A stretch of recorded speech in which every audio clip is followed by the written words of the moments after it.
The U.S. has firmly established itself as the #1 consumer of wine in the world, overtaking France and Italy. But how does the U.S. wine industry adapt to natural disasters such as California's devastating drought and changing tastes? Michael Mondavi is CEO of Folio Fine Wine Partners and former CEO of the Robert Mondavi Winery, and he joins us now. Welcome, Michael. So lovely to have you here. It's a pleasure to be here. Good morning. Your family has had such a long history in winemaking in California. How long has it been since U.S. has been #1 in wine consumption? U.S. was never #1 in wine consumption. We were behind France and Italy, and it's just in the last couple of years we've taken over. Fantastic. Tell us about the weather, though. Right now, El Nino, the devastating drought. How is that affecting wine production in California? Well, we're actually going from famine to feast with the rainfall. We've had 4 years of drought.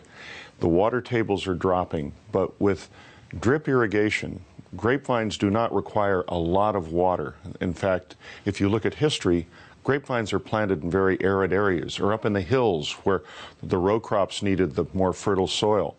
So vines are drought resistant, relatively speaking. We've had smaller crops.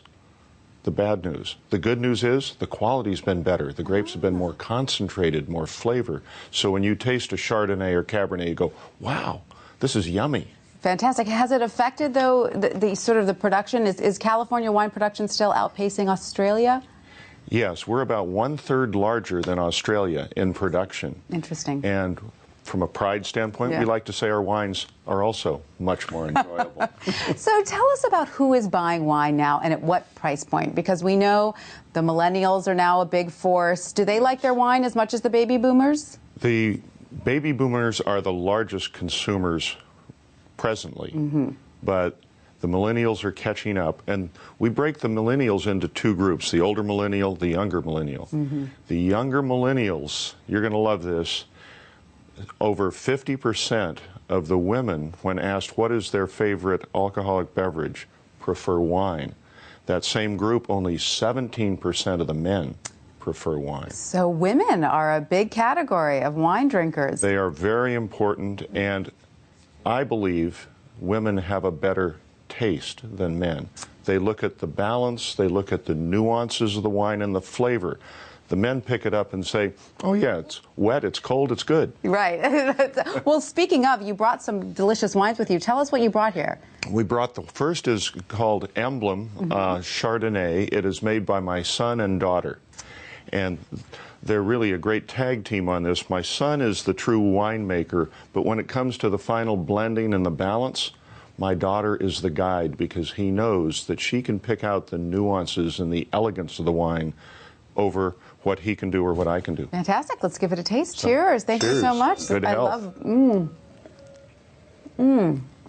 Delicious. Now, tell us, what are the wine trends you've noticed recently? What sells now? Is it red? Is it white? Is it Prosecco? What's popular? Prosecco has been very hot, growing dramatically, over 20% a year in volume.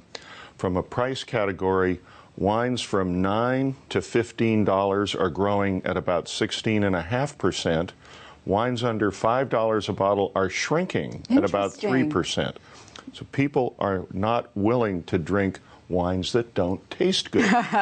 Do you see the wine do you see wine sales as a barometer for the larger U.S. economy? We've watched that for years, and I think it is a precursor to the economy. Think about it this way. The restaurants here in New York, people entertaining. If the CEO of the company or the treasurer of the company says, you know, we better tighten our belt a bit, entertainment budgets go down. And we watch New York, Chicago, Boston, the restaurant sales, and that gives us a little early warning on what's happening with the economy. Conversely, when the sales pick up, we go, aha, good times are ahead. Good times are ahead. Speaking of, so which is more popular, red or white wine in the U.S.? Well, in the U.S., it's pretty well balanced, and the tiebreaker is rosé. So do you call rosé a white wine, or do you call it a red wine? I don't know. Cabernets are still the most popular of the red wines. Chardonnays are the most popular of the whites. But particularly the millennials and the Gen Xers, ABC, anything but Cabernet, anything but Chardonnay. Show me a new variety. Albarino from Spain. So they're more Nero d'Avola adventurous. They're from more Italy. adventurous. Yes. They are very adventurous, and they don't care so much about the ratings. They're interested in what their friends say on a text or a tweet. Wow, I tried this wine. Have you tried Albarino from Spain? It's delicious. I think I'm going to have to try it. What are we trying here now? This is the Animo Cabernet Sauvignon 2011 vintage from our estate vineyard on Atlas Peak in Napa. Lovely. And it is 14% Petit Verdot, which is a wine that gives you a little violet in the aromatics and a liveliness, and the balance is Cabernet Sauvignon. All right, let's give it a taste. Delicious. Lots of flavors in there, very layered. Yes. Michael, thank you so much for coming and seeing us today and bringing these delicious wines. It was a pleasure. Please visit us in Napa. I will. Cheers. Thank you.